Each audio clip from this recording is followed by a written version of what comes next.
Hey guys, it's Maymay, and several of you have recently requested that I do a video showing you how to upload your SVG files that go with our stamp sets to Cricut so you can cut them out. Now, this works the same way with any software you're using, be it Silhouette or ever how you upload your SVGs to your Scan and Cut. You can do that through your through a USB. Or wirelessly, so whichever way you do that with your USB or with your Scan and Cut. But for today, I'm going to show you how to do it with Cricut, and this should take some of the mystery out of it. So when you're looking for our SVGs, we put them in one spot for you. If you hover over the word blog right here, this will then have a drop down. This drop down has this third option. It's SVG files for stamps and projects. Let me show you what you get when you click on that. Here you'll see all the names of our stamp sets that have SVG files. Now, we try to update this very often, and Mandy just updated this not too long ago. But if there is a stamp set that you're looking for an SVG for that we have not put on here, you can email us or you can chat with us. Here's our little chat feature on our website. You can chat right there. You can chat if you want to and let us know you'd like an SVG for one that we don't have, and we'll be glad to work on that. The other thing that's on this page is the Christmas Village. Do you guys remember we did the video last year of the Christmas Village? That's so you can get to it super easy right there. Okay, so for today, let's go find one we want to try to work out. Let's go here and let's do big time sayings. So I'm going to click on big time sayings.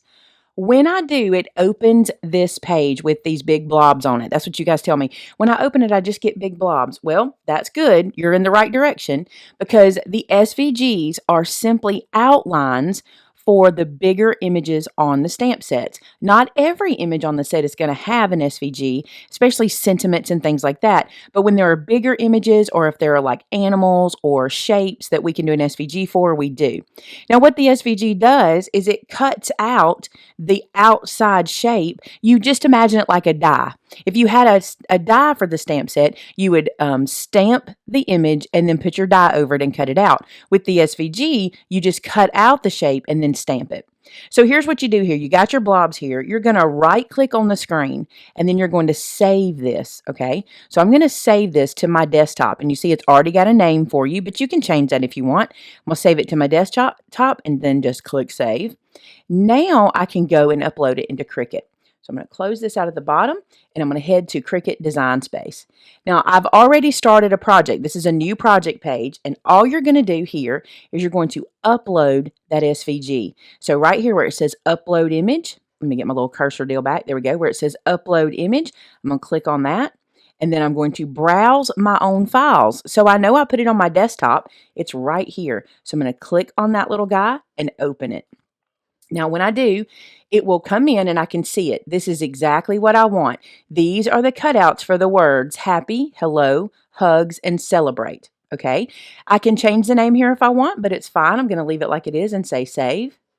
Now what I can do is I can see my SVG right here. I'm going to click on it to select it, and then I'm going to go to the bottom of the screen and insert it onto my work surface here. Now that I've got it onto my work surface, I want you to see something. Do you see how large it is?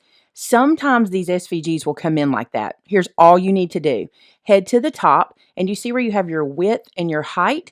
You're going to unlock that little proportion, so click the unlock button there, and then you want to make this guy 6 inches wide by 4 inches tall. When you do that, you'll see that they are now the size of the stamp set. The only thing you need to remember when they come in really large like that, sometimes they will, but if they do, all you need to remember is this a landscape stamp set where mine is, this is landscape, or is it portrait orientation on the sheet? If it's portrait orientation, then you'll want to make it 4 inches wide and 6 inches tall. But now these guys are the perfect size for us to use to be able to cut out. The other thing I want to show you is this. They are grouped together. Okay, so right now they're acting as one. If we head over here to the ungroup button, we can ungroup them. So if we don't want to cut them all out, if we just want to make a bunch of happies, for example, we can do that. So I'll ungroup them. And now you'll see that they're all separate images. So if I don't want all of these guys, I can close these out just like this and just get rid of those. And then I just have the happy and say I want to cut multiples of those, I can. So here you don't resize it now. It's what you need it to be. So I'm going to say make it. And it's going to go to my mat. And let's say I want to make 10 of those. I'll just make that say 10 and click apply. And now there's 10, and it tells me 12 by 12. I'm going to change that to 8.5 by 11 paper just to make life easier for me. And now this is ready to cut. So I'll cut this and I'll show you what we get. So here they are cut. I did 10 of them, and I'm just going to remove this outer piece. And the way I do this is I leave these on my mat. This makes things so much easier. So I have these on my mat, and I have my little stamp all blocked up. It's a very dirty stamp. But guess what? It'll stamp just the same.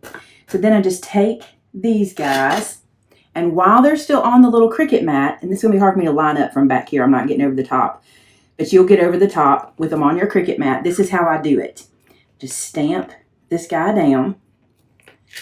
And then they all kind of just stay in one place. Isn't that cool? You don't have to leave these on your mat. You can certainly take them off. I just think it's easy, especially if you're doing an assembly line like this. It's super easy to leave them on the mat and then just go one then the other. And I'm lining up at the bottom because I'm sitting behind this. I'm not even looking at the top. The top should work out just fine if I get the bottom lined up.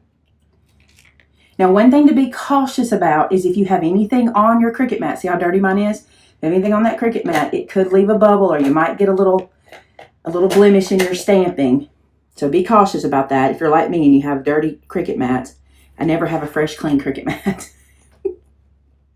I do for one time, and then I use it, and that's all there is to it. So see how cool? So you get a whole bunch of these. I'll get 10 of these, and then I can either use them. Maybe I'm making a bunch of birthday cards. I can either use them right now, or I can take them off of here, and I'll show you something I really like to do with them. So these are our Brutus Monroe pockets. I love these pockets. They're clear, they're very thick, and I just use a labeler to label what the stamp set is. This stamp set happens to have a coordinating die with it, so I keep that in there. I keep my stamp set in, and when I do extras like this, do you see these at the bottom?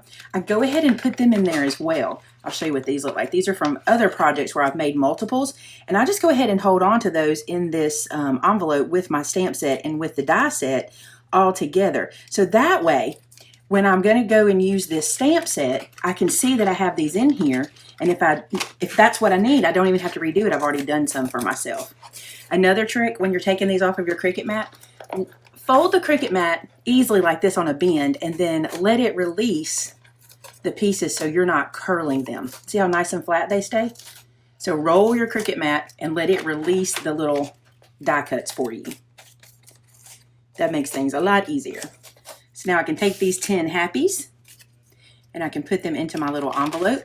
And when I come back to it later, I'll have them. Now that's just if you're going to go to the trouble to cut out one of these shapes on your Cricut, go ahead and cut a bunch of them out like that and get them put in there. So that's how I upload an SVG. This is the stamp set that I used today in case you were wondering. And I hope that answers your questions. It should work the same in your silhouette program. The same way you upload an SVG, you can do the same thing. Just make sure you resize it to 4 by 6. If they some of them come in as 4 by 6, but if they come in larger, sometimes it happens. If they come in larger, just resize to 4 by 6. There you go, guys. I hope you enjoyed that, and I hope that kind of takes the mystery out of SVGs and your software. And if you make anything using these SVGs or the die cuts themselves, you know we want to see them, head to our customer gallery on our website at maymaymadeit.com and share with us what you're making. Thanks so much and have a great one. Talk to you again real soon. Bye-bye.